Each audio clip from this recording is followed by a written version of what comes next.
Alors les amis, comme vous le savez si bien, il y a quelques temps, le projet Ethereum a annoncé sa migration.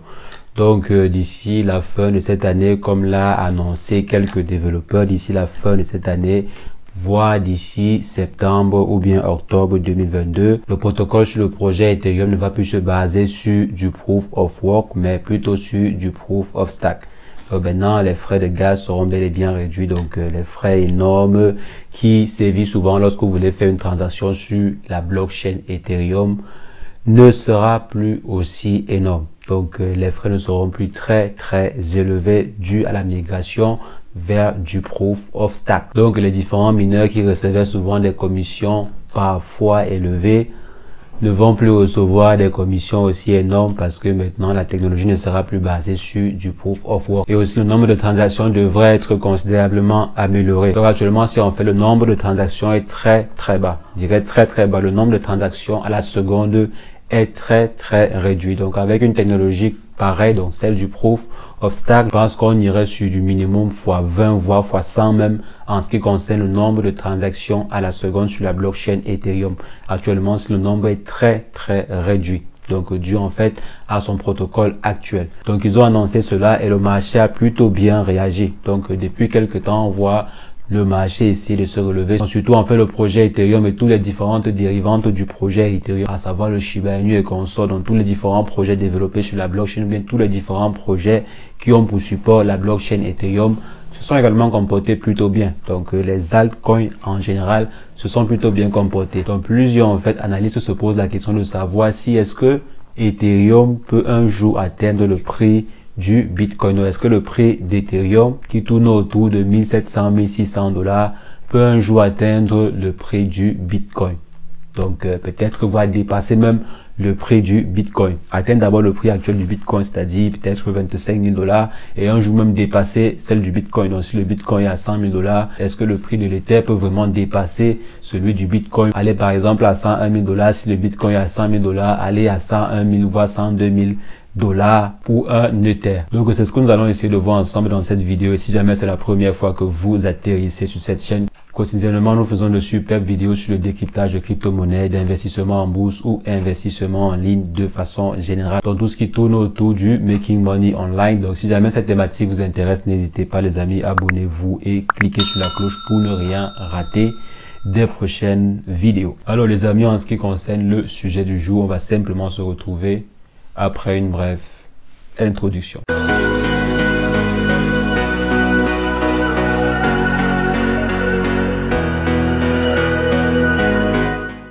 Alors les amis, on aimerait savoir si jamais le projet Ethereum, en ce qui concerne le prix bien sûr, le projet Ethereum peut dépasser celui du Bitcoin. Déjà par exemple un Bitcoin à 60 000 $, si on prend par exemple l'ATH associé au prix du Bitcoin, donc disons les 65 000 voire 69 000 $, si je me trompe pas. Donc est-ce que par exemple le projet Ethereum peut atteindre les 65 000 $ voire 70 000 $ et dépasser ainsi peut-être le Bitcoin? Donc est-ce que c'est possible? Est-ce que c'est concrètement possible?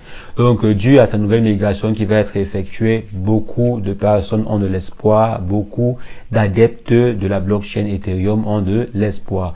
Et déjà quand même il y a plusieurs signes, il y a plusieurs avantages. Lorsque le projet va migrer en fait vers ce nouveau protocole là, il y a quand même beaucoup de choses qui vont changer. Également beaucoup de projets vont se retourner sur Ethereum. Parce que si on prend par exemple la blockchain de Binance, la blockchain de Binance a connu cet essor aussi simplement à cause du fait que sur la blockchain Ethereum, les frais de gaz étaient énormes. Donc si par exemple des personnes n'avaient pas déjà un gros montant, ils ne pouvaient pas lancer un projet sur Ethereum. Si vous n'aviez pas par exemple un bon petit montant initial, vous ne pouviez pas lancer un projet sur la blockchain Ethereum. Donc ce qui a fait fuir plusieurs projets qui ont migré plutôt sur la blockchain de Binance où les frais de lancement sont presque ridicules, donc sont presque même inexistants, alors que sur Ethereum ce n'est pas du tout négligeable. Il y a donc plusieurs projets ici qui ont plutôt préféré se développer sur la blockchain de Binance. Donc venir par exemple maintenant proposer un nouveau protocole basé sur du Proof of Stake, c'est quelque chose d'assez intéressant et toutes ces différentes personnes là qui fuient les frais de gaz énormes vont revenir sur la blockchain Ethereum, vont revenir sur la blockchain Ethereum. Ils vont ainsi acquérir beaucoup plus de terres. Donc, vont acheter en fait beaucoup plus de terres. Ceux qui vont vouloir lancer par exemple leur projet sur la blockchain Ethereum vont devoir acquérir des Ethereum et bien sûr les conserver. Ce qui va ainsi faire augmenter la valeur associée à l'Ethereum. Et maintenant aussi le volume d'échange pourrait également augmenter. Parce que moi par exemple je n'aime pas trop échanger sur la blockchain Ethereum à cause de ces frais-là. Donc, je limite généralement mes différentes transactions sur la blockchain Ethereum à cause des frais. Pas parce que n'importe quel mouvement va vous coûter au minimum 10 $, voire 25 $, 30 $ et tout. Pour une simple transaction. Pour par exemple effectuer une transaction de peut-être 300 $, il y a des jours où cela peut vous coûter plus de 25 voire 50 $. Donc c'est énorme. Et maintenant avec le nouveau protocole de Proof of Stake, avec la migration en question, je pense que le volume de transactions va être encore plus intéressant. Il y a beaucoup plus de personnes qui vont venir ainsi utiliser la blockchain en question, moi en premier, vu que les frais de transaction seront un peu plus réduits. Maintenant, est-ce que cela peut contribuer à la hausse générale du prix associé à l'ETH? Donc déjà, vous devez savoir que le système derrière Ethereum est un système inflationniste, donc il n'y a pas de limite au nombre de tokens qui peuvent être générés. Actuellement, on est sur je pense, plus de 150 millions, je crois, 100 quelque chose de millions, et il n'y a pas de limite pour l'instant. C'est vrai que depuis quelques temps, depuis la mise à jour de 2021, ils avaient instauré un système pour pouvoir burner. Donc, sur les frais de transaction, donc sur les frais de gaz, il y avait un quota qui était burné. Donc, quand vous voyez, par exemple, les gaz assez élevés, il y avait un bon pourcentage, en fait, qui servait de burn aux différents tokens. Donc, parce que pour que le prix du token associé à l'ETH puisse, par exemple, dépasser celui du Bitcoin, il faudrait qu'il y ait de la rareté. Il faudrait vraiment qu'il y ait de la rareté. Donc, venir, par exemple, mettre sur pied un système pareil, ça ne favorise pas, en fait, cela. Ça ne va pas favoriser la hausse du prix de l'Ethereum jusqu'à celle du Bitcoin, quoi. Jusqu'à, par exemple, rattraper celle du Bitcoin. S'il n'y a pas un nombre de tokens fixe, s'il n'y a pas ce sentiment de rareté là, ça sera difficile que cela puisse atteindre ce prix là.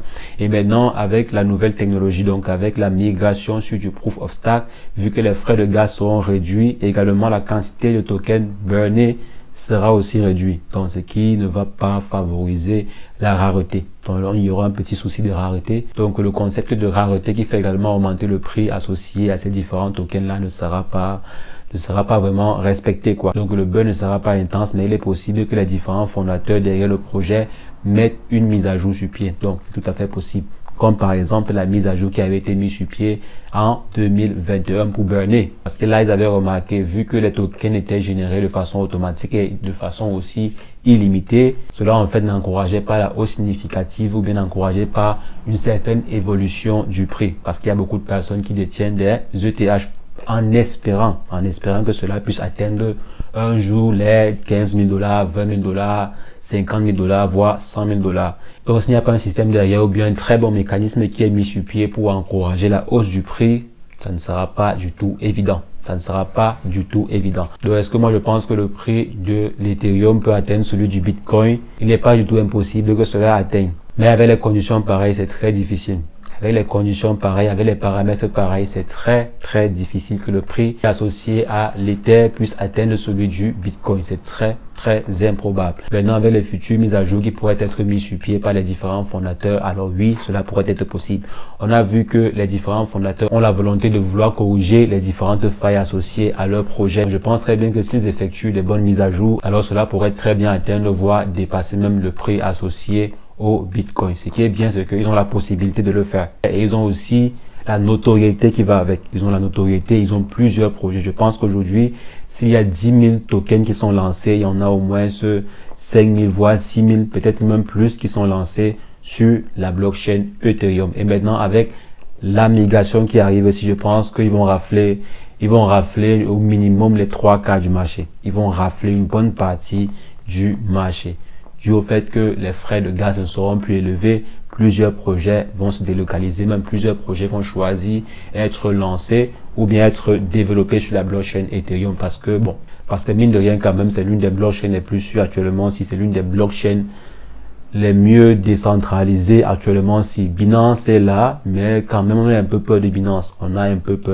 Parce que mine de rien quand même, Binance fait toujours un peu peur. Donc les amis, Ethereum peut très bien dépasser le Bitcoin, mais ça dépendra de ce qui sera mis sur pied plus tard. Ça dépendra des différentes mises à jour qui seront faites dans le temps, qui seront faites plus tard sur la blockchain Ethereum. Et aussi, il y a un point très positif, c'est que le Bitcoin est en train de perdre en termes de volume par rapport à Ethereum, par rapport au projet Ethereum. Le Bitcoin perd de plus en plus de volume d'échange par rapport au projet Ethereum qui est plutôt en train de gagner. Donc si ça continue ainsi, je pense que le projet Ethereum va dominer le marché. Bon, pourrait dominer le marché des crypto-monnaies en termes de volume d'échange. Donc je pense qu'en termes de volume d'échange, le projet Ethereum pourrait très bien atteindre, voire dépasser celui du Bitcoin dans le temps. Et avec cette migration-ci qui sera effective, je pense que cela pourrait encourager, donc accélérer même en fait cette différence-là. Donc les amis, voici en fait ce que je pouvais apporter sur ce point-là. Je sais que c'est un point très débattu, je sais que c'est un point que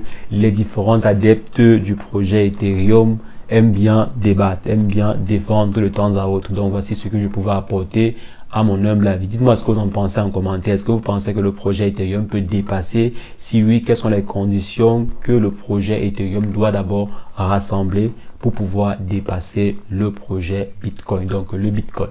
Donc c'est ce que je voulais partager avec vous. On va simplement se revoir très prochainement pour une nouvelle vidéo sur le décryptage de crypto-monnaie. Mais entre-temps, portez-vous bien. Ciao, ciao.